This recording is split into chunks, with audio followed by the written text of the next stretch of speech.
So this is the bench. Oh yes, my special bench, where I like to come and sit down and contemplate the world.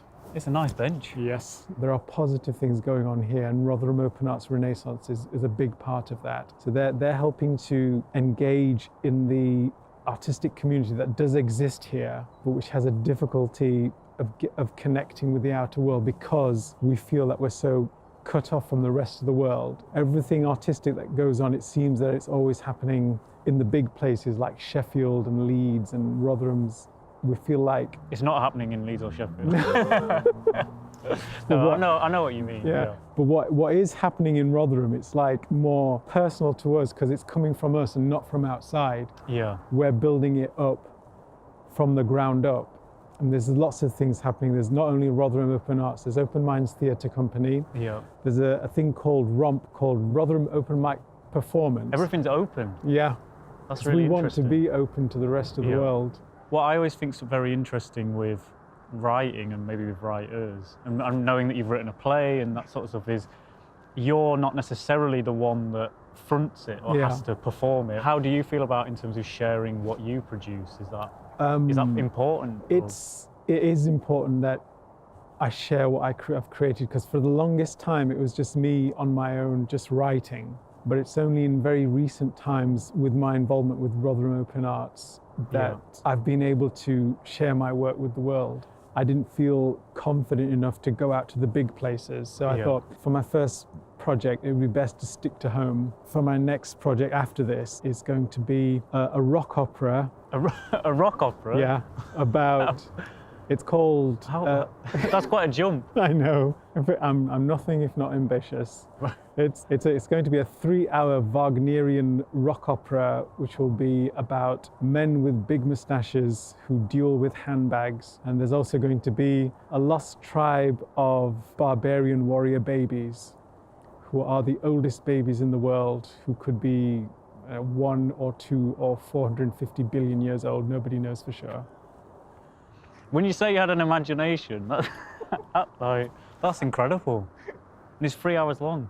It's going to be, hopefully, yeah. I've decided that the best way to get money out of people is to write a play so long that they're sitting in, well, there won't be any intervals, so that they'll be sitting in one place for so long that they use the power of their legs, so that when I can send people in to steal their wallets from them, and they won't be able to do anything because they won't be able to walk. So that's the way to get money out of theatre these days. Write a really long play. And pickpocket. Yeah. Yeah. It's a good plan actually. I feel like I'm pretty criminally minded. I see opportunities for crime all the time. I don't do it, and that's how I make myself feel better. Yeah. I go, I didn't take that opportunity, but I clearly saw. It's not what's inside, it's what you act on that makes you who you are. So that's the line from both Harry Potter and Batman. What, is in both films? Yeah. It feels like you live by those words. Oh yeah. Yeah. I take that stuff very seriously. So when you feel like what you do defines you, what is it that, because you do many things, I guess, so how do they define you? I'm defined by being creative, so anything that challenges me and broadens my creative horizons, I'm interested in. If it keeps my attention, then I'll stick to it. If it doesn't, I'll just leave it and move on to something else. Because I've tried baking, I've tried knitting, I've tried embroidery, I've tried building model spaceships. Wow. But I always come back to writing. Yeah. I guess what I find interesting is, from everything that you do in the writing, it's very self-taught. It feels like you just, on your own, go and pursue it. And pretty much that's the way it's been my whole life. Whenever something's interested me, I've gone out and just earned the knowledge for myself. If you depend on someone else to give you that knowledge, they also impose their point of view and the restrictions that they have. Yeah, that they have on that. Whereas if you go out and find that knowledge for yourself, you can find new ways of doing things that people might not have thought of because you're not learning the conventions. Yeah. When I was at school, I never felt that I was good at exams, even though I was like a basic solid C student. Exams were not something that inspired me or. I don't think they inspire anyone, right? They don't. No. in schools, basically all they do, I think it's especially true these days, they just teach you how to pass exams, not teach you how to be a fully rounded human being. And just, I don't know if anyone can teach you that, though. You have to earn that for yourself. Yeah. Yeah. Oh, that's amazing. But there's certain things that schools can do to help you on your way. And I think there's certainly a feeling amongst the people I know that these days schools tend not to do that. They just imagination is dangerous. Yeah, it is, yeah. Oh, I like to think that anyway. I'd like to feel I'm a dangerous element to the establishment, but maybe not. Yeah. No, imagination is, if not dangerous, it's important. As far as we know, human beings are the only life form on this earth that have an imagination. So if you're not expressing your imagination, then how are you any different? Maybe you're not human. Yeah, no. I mean, all these things is quite remarkable. Do you think? Or maybe that's not a good question to ask someone if they think that what they do is remarkable. I always think I'm remarkable. I guess it depends what the remark is. There's always a remark to be made about me, good or bad. I thought it's interesting that you write for yourself and not for an audience. No, I think that's the main mistake that writers especially writers make, is to have an audience in mind. Yeah, because I mean, for me, as an artist, it's like the audience is so prominent in what you do. You that's really maybe it shouldn't be that way, but you feel the pressure of an audience, or appeasing an audience, or pleasing an audience. And that's the thing I learned the hard way, that you should never ever write for an audience. You should only write for yourself. You're a human being. If you write from a human perspective, then that's going to connect with people anyway. But if you write something that connects with you as a human, then it's going to be universal anyway, and that appeal is going to, well, it's like with publishing, it's like they've decided what kind of genres there should be to appeal to certain people. It's like with supermarkets, they've decided what kind of apples you should have. I like pink lady apples. Yeah, and it's like most supermarket apples, they look good, but they're just tasteless. I don't know if you remember, but when I was younger, certainly, there were so many different other types of apples, and they had flavor. So if you let the market decide what is a legitimate art form, or what has appeal, you're just going to end up with things that are bland and watery. You're not going to be able to explore and find some things that are maybe a bit different, have an odd flavor, but it may not be mainstream now, but there were things that are mainstream now that previously were experimental. And I think local. Exactly, yeah. And I think that's something that we're in danger of losing, that experimenting with new ways of being creative, finding the new mainstream of the future. Yeah, never try to appeal to the mainstream. Always do what you feel appeals to you. Wow. This is like I'm like, I've got to rethink everything now. This is amazing. No, it's really beautiful. It's nice when you find someone like a curator who's on your side and knows what it feels like to be in your position. Yeah.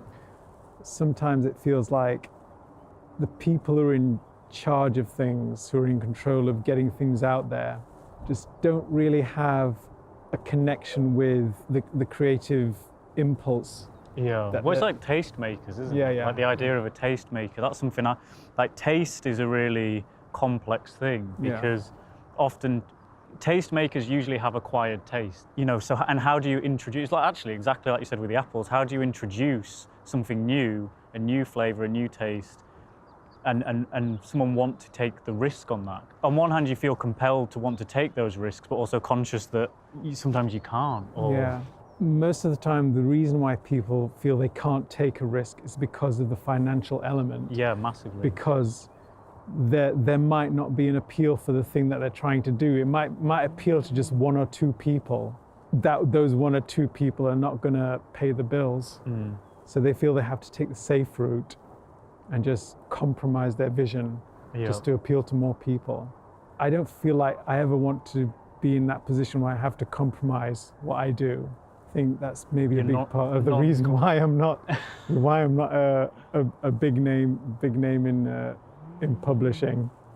I almost feel like I like to compromise. Not compromise largely, but maybe it's just wanting to be polite or something. Yeah. I don't know. No. You should never compromise just to make other people feel comfortable. That's not what art is all about. Art is about challenging people and putting them in that awkward place, making them think outside their comfort zone. If you're just making what makes people feel comfortable, that doesn't really challenge them to grow. Yeah. Yeah, it's just a safe box to put things in. And art is not a safe box to put things in. It's not an egg box. It's throwing eggs at people. Yeah. Yeah. I like throwing eggs at people. I've not done it recently, but I do remember as a kid egging people. It's pretty amazing. Right. It's not nice to be egged. Why do we do this? Why do we do this to ourselves? And why? Well, because I don't really know. I don't really know why I do this. I can't imagine being any other way than the way I am. If I wasn't creating something, if my life didn't have a purpose, then what would be the point in being here? You can't just be put on this earth just to work, just to pay taxes, just to be a small cog in a big machine. You have to make your mark on something. I want to be remembered for doing some good in this world, making a positive mark. I'd quite like to be able to pay taxes. Yeah. Last year I earned just enough for the first time in my life to pay some tax. Yeah. And I was really proud of myself. Because you were contributing. Yeah, I've gone a long time not paying any tax and having the tax that I had paid back to me because I'd not earned enough. Yeah. And I'd sort of assumed that I would never be able to do. So I was, but that's not, I don't feel that's like why I do this. No. And this that I'm doing now isn't what I've done before. Yeah. So I really don't know why I'm doing this. We're all in search of a purpose in life. That some people are just wandering in the dark and they don't really have a direction. Some people like me have always had a clear idea of which direction they're going, because I've always known from a very early age that the thing I've wanted to do in my whole life is writing. It's the only thing I've ever wanted to do. That's the only thing that fills me with passion. It's the thing I live for. It's the thing that gets me out of bed in the morning. So the first thing I do is just go and write something. If I don't write anything for a week, I actually start to feel depressed. I need to get into writing. Yeah, you should. Yeah, you definitely should. Writing is very therapeutic because you have all these things in your head. Probably need therapy. Oh yeah. That's not And already it's cheaper as this well. is therapy, yeah. All you need is a pencil and a piece of paper. Because you as a human being, you have so many things in your head, so many things demanding your attention, so many worries, so many stresses.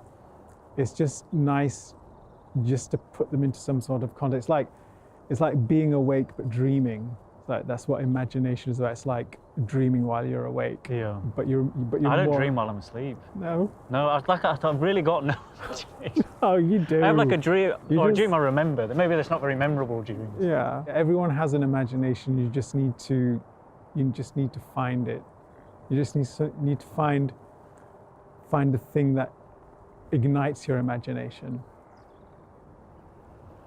Oh my God. Right. Well, better get going then. Yeah. Yeah.